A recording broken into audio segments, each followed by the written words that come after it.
Hello friends, welcome to my channel. ఈ రోజు వీడియోలో హౌస్ వైఫ్ అందరికీ కూడా బాగా యూజ్ అయ్యే టిప్ ని మీతో షేర్ చేసుకోబోతున్నాను. అదేంటంటే బర్నర్స్ ని కొత్త వాటిలా ఎలా క్లీన్ చేసుకోవాలి అనేది మీకు ఈ వీడియోలో చూపిస్తాను. ఈ వీడియోలో చూపించిన విధంగా బర్నర్స్ ని క్లీన్ చేసుకున్నట్లయితే బర్నర్స్ నీట్ గా కొత్త వాటిలా అవడమే కాకుండా ఫ్లేమ్ కూడా చాలా బాగా వస్తుంది. సో లేట్ చేయకుండా వీడియోని స్టార్ట్ చేసేద్దాము. ఫస్ట్ ఒక బౌల్ లోకి వెనిగర్ ని వేసుకోవాలి. మీరు కొలత కోసం ఏదైనా తీసుకోవచ్చు అండి. ఏది తీసుకున్నా దాంతోనే కొలిచి తీసుకోవాలి. 1 కప్ వరకు లేదా టీ గ్లాస్ ఉంటుంది కదా, ఆ గ్లాస్ తో 1 కప్ వరకు వెనిగర్ ని వేసుకోవాలి. అలానే అదే కప్ తో నీళ్ళని కూడా వేసుకోవాలి. బౌల్ ని మీరు తీసుకునేటప్పుడు స్టీల్ బౌల్ అస్సలు తీసుకోకండి. స్టీల్ బౌల్ గానీ అల్యూమినియం బౌల్ గానీ అసలు యూజ్ చేయకూడదు. ఇలా వెనిగర్ ని వాటర్ ని మిక్స్ చేసుకునేటప్పుడు ప్లాస్టిక్ బౌల్ గానీ లేదా సిరామిక్ బౌల్ గానీ లేదా గ్లాస్ బౌల్ గానీ తీసుకోవాలి. నెక్స్ట్ ఇందులోనే 1 టీ స్పూన్ వరకు వంట సోడాని వేసుకోవాలి. నెక్స్ట్ బర్నర్స్ ని కూడా ఇందులో వేసుకోవాలి. ఈ వెనిగర్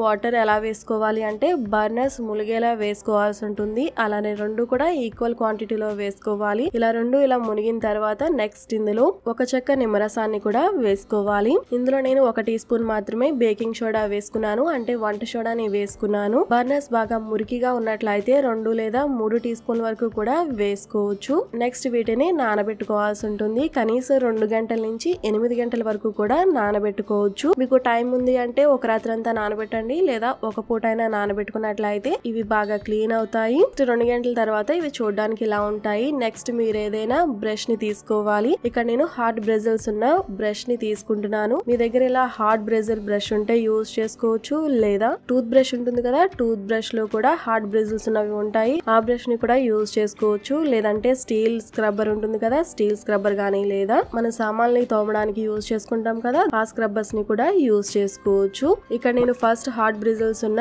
బ్రష్ ని యూజ్ చేస్తున్నాను. దీంతో ఇలా క్లీన్ చేసుకున్నట్లయితే హోల్స్ లో ఏమైనా డస్ట్ పార్టికల్స్ ఉన్నా కూడా ఈజీగా క్లీన్ అయిపోతుంది. 1 or 2 మినిట్స్ పాటు ఇలా బ్రష్ తో క్లీన్ చేసుకున్న తర్వాత ఇంకొకటి కూడా ఇలానే క్లీన్ చేసుకోవాలి. అలానే బ్రష్ తో బాగా క్లీన్ చేసుకున్న తర్వాత ఇక్కడ నేను స్టీల్ స్క్రబ్బర్ తో కూడా క్లీన్ చేస్తున్నాను.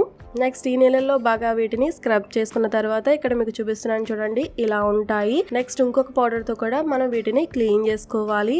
నెక్స్ట్ ఒక చిన్న ప్లేట్ లో గానీ లేదా ఒక బౌల్ లో గానీ పీతాంబరి ఉంటుంది కదా, పీతాంబరి పౌడర్ ని 2 టీ స్పూన్ల వరకు వేసుకుని నెక్స్ట్ ఇందులో డిష్ వాష్ లిక్విడ్ ఏదైనా వేసుకోవచ్చు. 1/2 టీ స్పూన్ వరకు డిష్ వాష్ లిక్విడ్ ఉంటుంది కదా, అది వేసుకున్న తర్వాత నెక్స్ట్ ఇందులో నిమ్మరసాన్ని కూడా వేసుకోవాలి. ఈ 3 ఇంగ్రీడియంట్స్ ని కూడా బాగా కలుపుకోవాలి. ఇలా కలిపిన తర్వాత ఇక్కడ మీకు చూపిస్తున్నాను చూడండి, ఇలా పేస్ట్ లా ఉండాలి. ఇలా తయారు చేసుకున్న పేస్ట్ తో క్లీన్ చేసుకున్నట్లయితే గ్యాస్ బర్నర్స్ అనేవి చాలా బాగా క్లీన్ అవుతాయి. అలానే కొత్త వాటిలా కూడా ఉంటాయి. ఇలా తయారు చేసుకున్న పేస్ట్ ని యూజ్ చేసుకుని ఫస్ట్ హాట్ బ్రిజిల్స్ ఉన్న బ్రష్ తో క్లీన్ చేసుకున్న తర్వాత మళ్ళీ స్టీల్ స్క్రబ్బర్ తో గానీ లేదా గ్రీన్ స్క్రబ్బర్ తో గానీ బాగా క్లీన్ చేసుకోవాలి. లోపల బయట కూడా బాగా స్క్రబ్ చేసుకున్న తర్వాత బాగా కడిగి తీసుకోవాలి. కడిగిన తర్వాత మీకు చూపిస్తున్నాను చూడండి, మళ్ళీ కొత్త వాటిలా అయిపోయాయి కదా. గ్యాస్ బర్నర్స్ ని ఇలా కనీసం 6 నెలలకు ఒకసారి క్లీన్ చేసుకున్నట్లయితే ఇవి మళ్ళీ కొత్త వాటిలానే కాకుండా ఫ్లేమ్ కూడా చాలా బాగా వస్తుంది. ఈ టిప్ మీకు యూజ్ అయినట్లయితే